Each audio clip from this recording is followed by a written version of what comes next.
السلام علیکم ورحمۃ اللہ وبرکاتہ۔ الحمدللہ رب العالمین، الصلاۃ والسلام علی سید الانبیاء والمرسلین وعلی آلہ وصحبہ اجمعین۔ قال اللہ تعالی فی القرآن المجید والفرقان الحمید، اعوذ باللہ من الشیطان الرجیم، بسم اللہ الرحمن الرحیم۔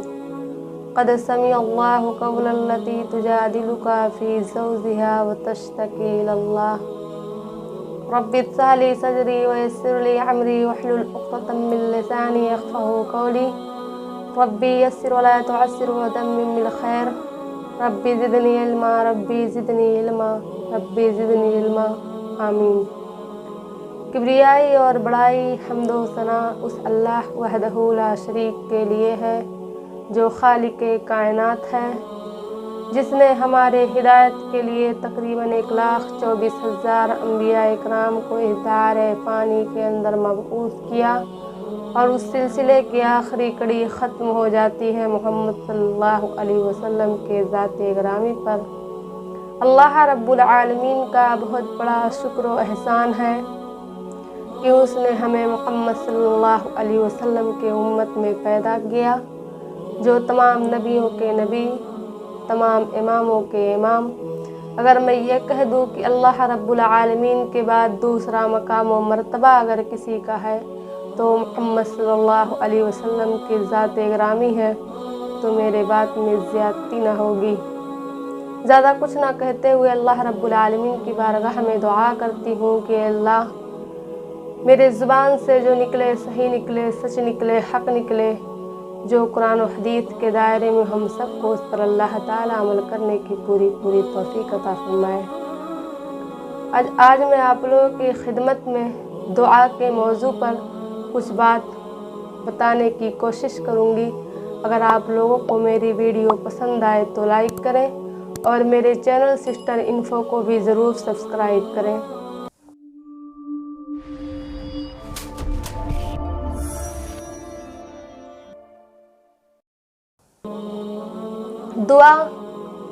دعا کا مطلب ہے اکیلے اللہ رب العالمین کی بارگاہ میں اللہ سے گڑ گڑا کر اور رو رو کر دعا مانگی جائے، اللہ سے رو رو کر دعا کیا جائے، اس سے فریاد کیا جائے اور اس کے سامنے جھک کر اس سے مانگا جائے۔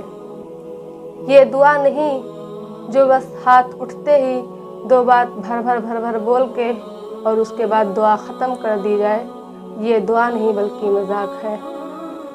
دعا اس کو کہا جاتا ہے کہ اللہ رب العالمین سے بات کی جائے، اللہ رب العالمین کو اپنی طرف مخاطب کیا جائے اور اللہ سے مانگا جائے اور اللہ سے فریاد کیا جائے، اور اللہ سے یہ سمجھا جائے، یہ تصور کیا جائے کہ اللہ رب العالمین ہی ہے جو ہم اس کے سامنے سب سے زیادہ فقیر ہیں، اور وہ سب سے زیادہ دانی یعنی ہبہ کرنے والا اور عطا کرنے والا ہے۔ اللہ رب العالمین ہر چیز دینے پر قادر ہے۔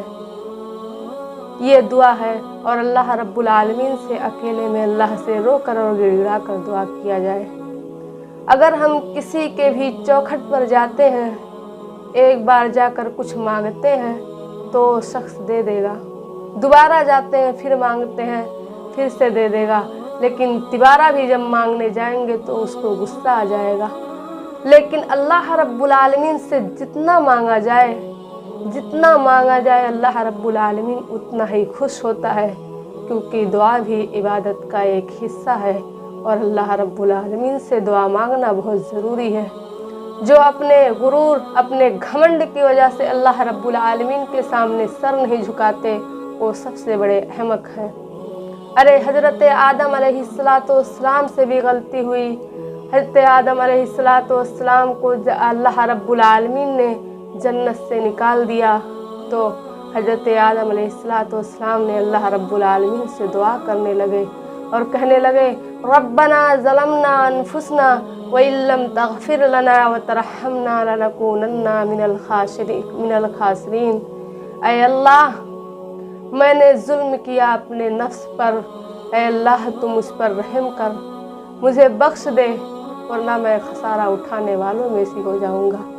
अल्लाह रब्बुल आलमीन ने आपकी दुआ को कबूल कर लिया। हज़रत यूनुस अलैहिस्सलाम की तरफ एक नज़र डाली जाए। हज़रत यूनुस अलैहिस्सलाम ने अल्लाह की नाफरमानी करते हुए बस्ती को छोड़ दिया और उसके बाद हज़रत यूनुस अलैहिस्सलाम को कश्ती वालों ने समंदर के अंदर फेंक दिया। तो हज़रत यूनुस अलैहिस्सलाम को मछली निगल गई। हज़रत यूनुस अलैहिस्सलाम मछली के पेट की तारीखी तीन तारीखियाँ मौजूद थीं, रात की तारीखी, समंदर की तारीखी और मछली के पेट की तारीखी। 3 तारीखियों में अल्लाह रब्बुल आलमीन से दुआ की कि ला इलाहा इल्ला अंता सुबहानका इन्नी कुन्तु मिनज़ ज़ालिमीन, ला इलाहा इल्ला अंता सुबहानका इन्नी कुन्तु मिनज़ ज़ालिमीन। अल्लाह रब्बुल आलमीन से माफ़ी मांगने लगे और अल्लाह से दुआ की। अल्लाह ने आपकी दुआ को भी कबूल कर लिया। आ जाइए हज़रत इब्राहीम अलैहिस्सलाम की तरफ। हज़रत इब्राहीम अलैहिस्सलाम औलाद की नेमत से महरूम थे। उन्होंने अल्लाह रब्बुल आलमीन से दुआ की। हज़रत इब्राहीम अलैहिस्सलाम बूढ़े हो चुके थे, अब उनको औलाद का कोई आसार नहीं नज़र आता, लेकिन फिर भी अल्लाह रब्बुल आलमीन की बारगाह में दुआ की, रब्बी हबली मिनस्सालिहीन, ऐ अल्लाह मुझे साले बेटा अता फरमा।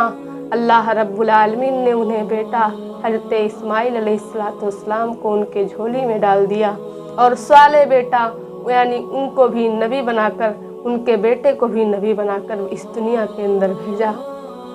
आ जाइए मुहम्मदुर रसूलुल्लाह सल्लल्लाहु अलैहि वसल्लम की तरफ। हम और आप जिसके उम्मती हैं, आखिरी नबी जनाब मोहम्मद सल्लल्लाहु अलैहि वसल्लम। जब अल्लाह के रसूल सल्लल्लाहु अलैहि वसल्लम ने जंगे बद्र के मौके पर देखा कि मुसलमानों की तादाद 313 और काफिर 1000 की तादाद में है और उनके पास हर चीज़ है, हर सामान है, हर हथियार है, और मुसलमानों की तरफ जो आप सल्लल्लाहु अलैहि वसल्लम ने नज़र डाला तो सिर्फ 313 की तादाद थी।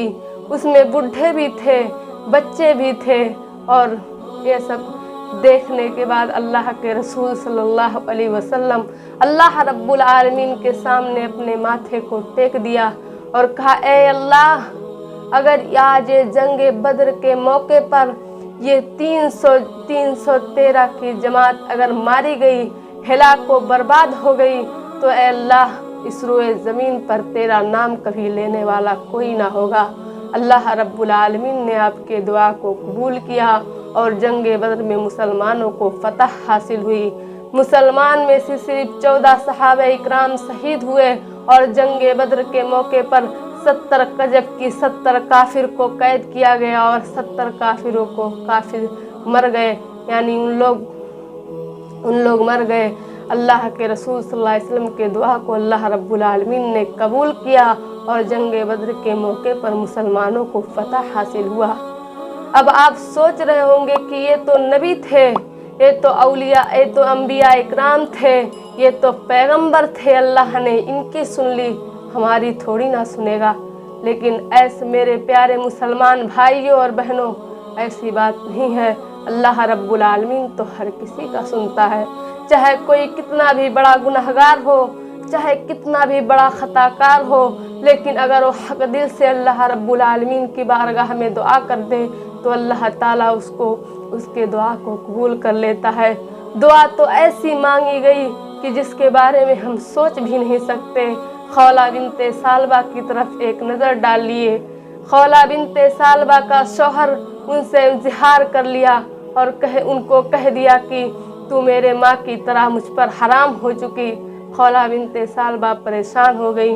उसके बाद कहने लगी, ऐ मेरे शौहर, ये तुमने क्या किया? अल्लाह, हमारे पास छोटे छोटे बच्चे हैं और तुमने अपने ऊपर मुझको हराम कर दिया, ये क्या किया? उसके बाद अल्लाह के रसूल सल्लल्लाहु अलैहि वसल्लम के बारगाह में दौड़ी आई और कहने लगी, ऐ अल्लाह के रसूल, ऐ नबी सल्लल्लाहु अलैहि वसल्लम, मेरे शौहर ने मुझसे इज़हार कर लिया, यानी मुझे अपने ऊपर अपने माँ की तरह हराम कर दिया, अब मैं क्या करूँ? अल्लाह के रसूल सल्लल्लाहु अलैहि वसल्लम ने कहा, बीबी, मेरे पास इसका कोई हल नहीं है, मैं नहीं जानता, अब तुम अपने शोहर पर हराम हो चुकी हो, मैं कुछ नहीं कर सकता। खौला बिन्त सालबा अल्लाह के रसूल सल्लल्लाहु अलैहि वसल्लम के सामने फरियाद करने लगी और आप सल्लल्लाहु अलैहि वसल्लम से जिद करने लगी अपने शोहर के बारे में। और उनके शोहर को भी बहुत पछतावा हुआ, क्या मैंने ऐसा क्यों कर दिया, लेकिन वो गुस्से में ऐसा कर चुके थे। अब खौला बिन्त सालबा मस्जिद नबवी में जाती हैं, वज़ू बनाती हैं और 2 रकात नमाज पढ़ती हैं और अल्लाह रब्बुल आलमीन के सामने अपने माथे को टेक देती हैं और कहती, ऐ अल्लाह, सारी चौखटें बंद हो चुकी, मेरे लिए कोई हल निकालने वाला नहीं है, यहाँ तक कि मोहम्मदुर रसूलुल्लाह सल्लल्लाहु अलैहि वसल्लम की चौखट भी बंद हो चुकी है। ऐ अल्लाह, लेकिन तेरा चौखट तो खुला है। ऐ अल्लाह, अगर तेरी चौखट से नहीं मुझे कुछ मिला तो मैं किसके चौखट पर जाऊंगी। ऐ अल्लाह, तू में ऐसा कुछ कर कि मेरे और मेरे शोहर के दरमियान सब कुछ ठीक हो जाए, जो कुछ बिगड़ चुका है सब कुछ ठीक हो जाए। अल्लाह रब्बुल आलमीन ने कहा, जिब्राइल, मेरी बंदी मुझे पुकार रही है, जाओ उसके मामले को हल करो। उसके बाद जिब्राइल अलैहिस्सलातु वस्सलाम आए। अल्लाह रब्बुल आलमीन कुरान करीम सूरह मुजादिला के अंदर फरमाते हैं, क़द समी अल्लाहु क़ौलल्लती तुजादिलुका फ़ी ज़ौजिहा व तश्तकी इलल्लाह। यकीनन सुन लिया अल्लाह रब्बुल आलमीन ने उस औरत के फरियाद को जो आपसे अपने शौहर के बारे में लड़ रही थी, और अल्लाह ने उसके लिए राह हल निकाल दिया और कहा, जो अपने बीवी से ज़िहार कर ले, यानी अपने माँ के पीठ की तरह अपने ऊपर हराम कर ले, तो ऐसे शख्स को चाहिए कि वो एक गुलाम आज़ाद करे, और उसका ताकत नहीं रखता तो वो 60 मिस्कीन को खाना खिलाए, और वो भी नहीं कर सकता तो 60 रोज़ा रखे, मतलब पैदर पे बराबर लगातार रोज़ा रखे। अल्लाह रब्बुल आलमीन ने उसके लिए हल निकाल दिया। तो अल्लाह रब्बुल आलमीन तमाम दुआओं को सुनता है। वो दर दर की ठोकरें खाने वालों, वो परेशानियों में घिरे हुए लोगों, वो जिसके पास कोई इलाज नहीं है, डॉक्टरों ने और तबीबों ने जवाब दे दिया हो, मेरी बात कान खोल कर सुनो। अल्लाह रब्बुल आलमीन की बारगाह में अपने माथे को टेक दो, अल्लाह रब्बुल हलाल रोज़ी खाओ और अल्लाह रब्बुल आलमीन के सामने अपने माथे को टेक कर अल्लाह रब्बुल आलमीन से दुआ करो। इंशाअल्लाह ज़रूर वो तुम्हारी दुआ को सुनेगा, ज़रूर तुम्हारी दुआ को कबूल करेगा, ज़रूर तुम्हारे गुनाहों को माफ़ कर देगा, और जिस चीज़ मुश्किल में तुम फंसे हो अल्लाह रब्बुल आलमीन उसके लिए ज़रूर कोई हल निकालेगा। अब मैं आखिर में अल्लाह रब्बुल आलमीन से दुआ करती हूँ कि अल्लाह, हमें दुआ को दुआ के तरीके से मांगने की तौफीक अता फरमा। अल्लाह, हम सबको जब तक ज़िंदा रख इस्लाम पर ज़िंदा रखना, और जब हमारा ख़ात्मा हो तो ईमान पर फरमाना। अगर आप लोगों को मेरी वीडियो पसंद आए तो लाइक करें, और मेरे चैनल सिस्टर इन्फो को भी सब्सक्राइब करें। व आखिरु दावाना अल्हम्दुलिल्लाहि रब्बिल आलमीन। अस्सलामु अलैकुम रहमतुल्लाहि व बरकातुहू।